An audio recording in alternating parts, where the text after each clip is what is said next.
Hey, hi Ruby, how are you? मैं थोड़ा busy हूँ, बाद में बात करते हैं। Okay, hi Amit, what's up buddy? I have to go. I'm really busy.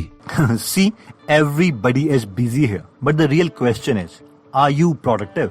तो अगर आपको भी ऐसा लगता है कि आपके पास टाइम कम है लेकिन आपकी लाइफ बहुत बिजी है, तो आज की ये वीडियो इसी टॉपिक पर है, जहाँ पर हम देखेंगे कि 21 दिन के अंदर अपने माइंड को हैक करके एक बिजी लाइफ से एक प्रोडक्टिव लाइफ कैसे जिए। इसके लिए हम काफी सोर्सेज का सहारा लेंगे, इंक्लूडिंग सर जॉन हार्ग्रेव की book mind hacking, how to change your mind for good in 21 days से। So let's start. तो सबसे पहला स्टेप आता है एनालाइजिंग। अगस्त 3, 2012 में नासा के इंजीनियर्स को 7 मिनट के डर से गुजरना था, क्योंकि उस दिन एक रोबोटिक रोवर जिसका नाम क्यूरियोसिटी था, उसे मार्स प्लैनेट में लैंड करना था। इस प्रोजेक्ट में नासा ने $2.5 बिलियन स्पेंड करे थे। उस 7 मिनट में क्यूरियोसिटी रोवर को मार्स के एटमॉस्फेयर में 13,000 माइल्स पर आवर की स्पीड से डिक्रीज होके 0 माइल पर आवर की स्पीड पर आना था।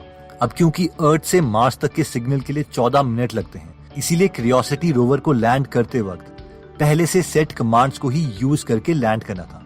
फाइनली इस सारे कॉम्प्लेक्स ऑपरेशंस के बाद क्यूरियोसिटी रोवर मार्स में लैंड कर गया।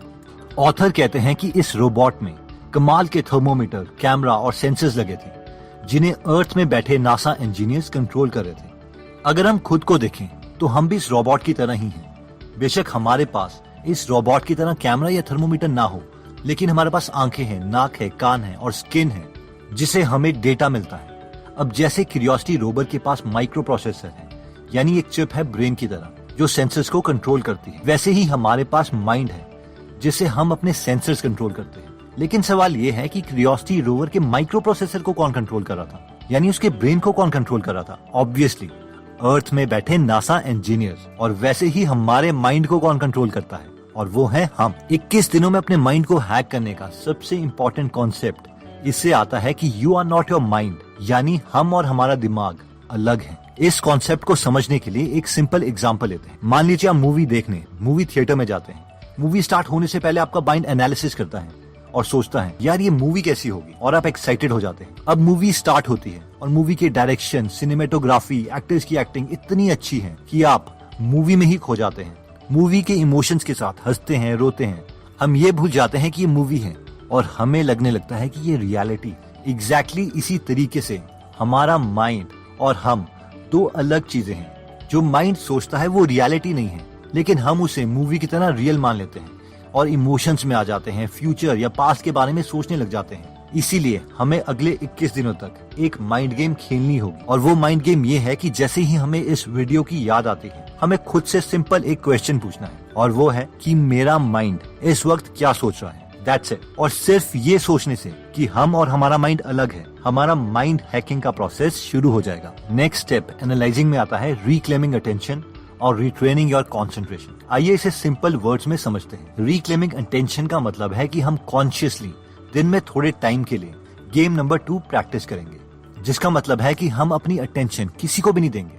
अब पूरी दुनिया में बड़े बड़े बिजनेसमैन हमारी अटेंशन के लिए काफी पैसे खर्चते हैं। कोई सिर्फ एक इंसान को कोलगेट की एड दिखाने के लिए 100 रुपए तक खर्च कर देता है, तो कोई सेंसोडाइन की एड दिखाने के लिए 200 रुपीज तक खर्चता है। अब ऑब्वियसली अगर एक इंसान को एक एड दिखाने के लिए हम इतने पैसे खर्च कर रहे हैं, तो कोई भी बिजनेसमैन एड तभी दिखाएगा जब उसे 100 रुपए की एड दिखा के कम से कम 150 रुपए का प्रॉफिट हो। और अब से जब भी हम किसी को अटेंशन देंगे तो हमें इस तरीके से सोचना है कि हमने किसी को अपने पैसे दे दिए हैं। अगर हम कोलगेट की एड देखते हैं तो हमें ये सोचना है अरे यार मैंने किसी को 100 रुपए दे दिए।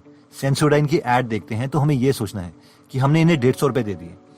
और कम से कम हमें दिन में 1 आवर के लिए अपनी अटेंशन किसी को नहीं देनी है। इसीलिए अगले 21 दिन के लिए 1 घंटे के लिए हर रोज हमें कोई मैसेजिंग एप्लीकेशन, कोई text messages, internet distraction, Audible visual notification बंद कर देनी है और अपनी अटेंशन को रिक्लेम करना है। अटेंशन रिक्लेम करने के बाद आता है रिट्रेनिंग योर कंसंट्रेशन, यानी हमें अपने माइंड को अब ट्रेन करना है कि वो वही सोचे जो हम चाहते हैं, जिसके लिए हमें हर रोज सिर्फ 10 से 20 मिनट में माइंड गेम नंबर 3 खेलनी है, और वो है सी योर ब्रेथ, यानी एक शांत जगह में बैठ के बस अपनी सांसों को ऑब्जर्व करना है कि हम ब्रीथ कैसे करते हैं। हमारा माइंड बीच में कुछ और सोचने लगेगा, but it's okay.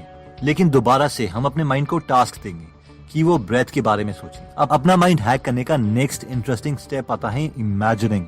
Albert Einstein ने कहा था, imagination is more important then knowledge. लेकिन आपको पता है कि आइंस्टाइन के स्कूल टीचर्स क्या बोलते थे? आइंस्टाइन के एक टीचर ने आइंस्टाइन के डिसओबीडियंस को देखते हुए कहा था, तेरा जिंदगी में कुछ नहीं होगा। और एक्चुअल में ऐसा लग भी रहा था, क्योंकि आइंस्टाइन एक लो लेवल गवर्नमेंट जॉब कर रहे थे। वो एक 3rd क्लास पेटेंट क्लर्क थे। जब उनका प्रमोशन का टाइम आया तो वो 2nd क्लास पेटेंट क्लर्क बनने वाले थे, लेकिन उन्हें प्रमोशन नहीं दी गई, क्योंकि आइंस्टाइन के सीनियर्स ने कहा था कि आइंस्टाइन को बहुत कम नॉलेज है मैकेनिकल इंजीनियरिंग के बारे में। लेकिन इस जॉब में आइंस्टाइन के पास एक सबसे अच्छी चीज थी, और वो था टाइम।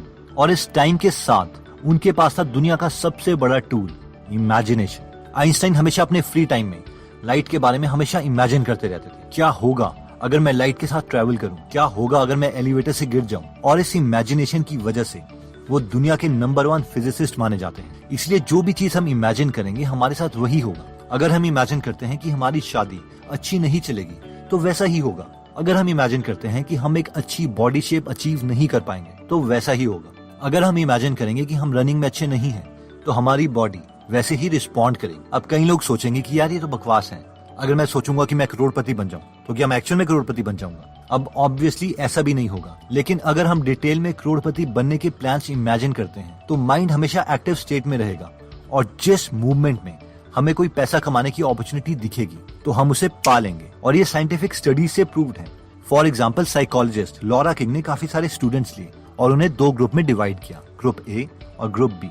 ग्रुप ए में कोई इंटरवेंशन नहीं की गई, लेकिन ग्रुप बी के स्टूडेंट्स को बोला गया कि रोज 20 मिनट तक अपने गोल्स लिखो, बड़े ऑडेशियस गोल्स, और उनके बारे में डिटेल में इमेजिन करो कि तुम वो अचीव कर चुके हो। इस एक्सपेरिमेंट का रिजल्ट ये था कि ग्रुप बी वाले स्टूडेंट्स जिन्होंने इमेजिनेशन की थी वो ग्रुप ए के स्टूडेंट्स के कंपैरेटिवली ज्यादा पॉजिटिव, हेल्दी और सक्सेसफुल रहे। 21 दिन में माइंड हैकिंग का नेक्स्ट स्टेप आता है रीप्रोग्रामिंग। एडिसन को एक काफी सक्सेसफुल इन्वेंटर माना जाता है, जिनके नाम पर 1000 से ज्यादा पेटेंट्स थे। आप जानते हैं कि एडिसन की सबसे बड़ी लीगेसी क्या थी? उनसे हमने ये सीखा था कि इन्वेंशंस कैसे करते हैं। उनके ऑफिस के किनारे एक बेड लगा हुआ था। एडिसन बहुत देर तक एक आइडिया पर सोचते रहते थे। उसके बाद जब वो थक जाते तो थोड़ी देर के लिए उस ऑफिस में रखे बेड में सोने चले जाते। अब जैसे ही उन्हें कोई आइडिया आता वो फटाफट बेड में उठते और उसे कागज में लिख लेते। उसके बाद वो अपने ऊपर वाले फ्लोर के ऑफिस में भागते और उस आइडिया से रिलेटेड रफ ड्राइंग्स बना लेते, जिन्हें वो रियलिटी में कन्वर्ट करना चाहते थे। इसके बाद वो रफ ड्राइंग्स साथ वाले कमरे में बैठे ड्राफ्ट्समैन के पास जाती थी, जो उन रफ ड्राइंग्स को फेयर करके बनाते थे। अगर उन ड्राफ्ट्समैन को कोई क्वेश्चन होता तो वो एडिसन से पूछ लेते। उसके बाद वो ड्राइंग्स मशीन हॉल में जाती, जहां पर उस ड्राइंग को रियलिटी में कन्वर्ट करने के लिए उस ड्राइंग के हर एक पार्ट को बनाया जाता, और फाइनली इन सब पार्ट को असेंबल करके पूरी मशीन तैयार होती थी। आइंस्टाइन बहुत प्राउड होके बोलते थे, हम एक लेडी वॉच से लेके पूरी लोकोमोटिव बना सकते हैं। इस स्टोरी में सबसे इंटरेस्टिंग बात यह है कि आजकल की मॉडर्न कंपनीज ने अपने R&D यानी रिसर्च एंड डेवलपमेंट ऑफिसेस इसी तरीके से ऑर्गेनाइज किए हैं। पहले वो आइडिया लेते हैं, फिर उसे पेपर में लिखा जाता है, फिर उसके प्लान्स बनते हैं, फिर प्रोटोटाइप, और फाइनली फिनिश्ड प्रोडक्ट तैयार किया जाता है। तो अगर हम भी अपने गोल्स को रियलिटी में बदलना चाहते हैं तो पहले डिटेल में अपने गोल्स के बारे में सोचो, उसे पेपर्स में लिखो, फिर उसके फाइनल प्लान्स तैयार करो, और फाइनली एक्शन लेके उस विजन को रियलिटी में बदल दो। तो दोस्तों, इस वीडियो में हमने अपने माइंड को 21 दिन में हैक करने के लिए 3 स्टेप्स देखे थे। पहला था एनालाइजिंग, दूसरा इमेजिनिंग, और तीसरा रीप्रोग्रामिंग। जिसमें सबसे पहले एनालाइजिंग में हमने देखा था कि हम और हमारा ब्रेन 2 अलग चीजें हैं, इसलिए इन दोनों को अलग करने के लिए सबसे पहले हमें खुद से सिर्फ एक सिंपल सवाल पूछना चाहिए कि हमारा माइंड इस वक्त क्या सोच रहा है, जिससे हम अपने माइंड को खुद से अलग कर पाएंगे। नेक्स्ट स्टेप था रिक्लेमिंग योर अटेंशन, यानी दिन में 1 आवर के लिए कॉन्शियसली सारी नोटिफिकेशंस बंद कर दो।